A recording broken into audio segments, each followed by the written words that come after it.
Welcome back, everybody. This is KDreezy from KDreezy Gaming, and this is EZ KSP Part 2. In Part 1, we just did our first mission. We launched a small vehicle up into the air, and we acquired some science, which we used to unlock some extra parts.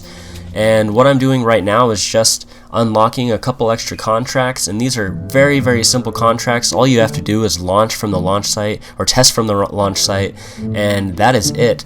And you can take out all of the fuel if you want, but in this case I'm going to leave a little fuel in my flea booster and just get up into the air and see if we can get any more science from either the mystery goo containers on the side of our vehicle or from crew reports, things like that. And so you can do it either way. You can take the fuel out and then just test at the launch site that way, or you can leave fuel in and practice opening your parachute, things like that. So for right now, we're just testing the flea booster at the launch site. It just says to do it to the staging through the staging sequence, but you can also hit run test when you right click on the booster.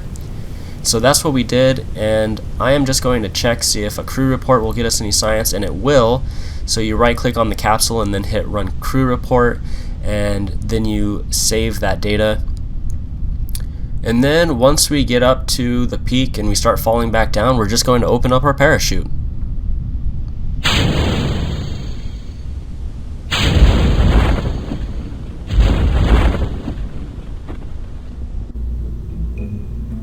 Alright, so that just flipped us around and then we landed, and then now we are going to do a test. The swivel liquid fuel engine landed at Kerbal. And so for this one, you actually don't even need to have any fuel on your vessel. You can just put the engine right there, right on your capsule, and then bring it to the launch site. Alright, and now that we're at the launch site, all you have to do is either hit space to test, or you can hit the run test again. Alright, and then we're just going to go back.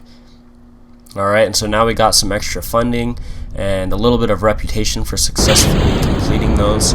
And I went back and got another contract, and this one was actually to haul a MK16 parachute into flight above Kerbal. And so what you're doing is just trying to aim for that speed and altitude, and once you get that, then hauling, you don't really have to do anything else. As soon as you get it to that point, you'll see everything turns green and you just completed another contract. I also have a Hall RT-10 hammer solid fuel booster into flight above Kerbal, and you can attempt to do 2 or 3 or 4 of these contracts all at the same time. You just put all those parts onto your vessel, and then you basically try to accomplish the altitude and speed requirements for each one of those. It is a little hard, especially if they're completely spread out, as far as one being altitude at like 1,000 meters and another one being at like 75,000 meters, things like that. But I'm just doing one at a time just to show you.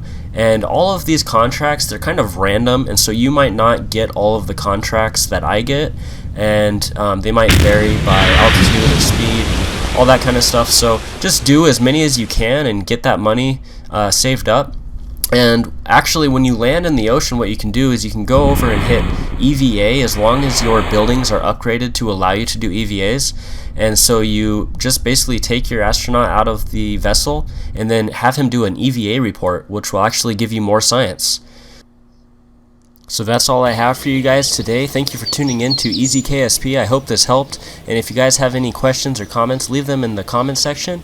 And tune in next time for part 3. Thank you. Good luck and have fun.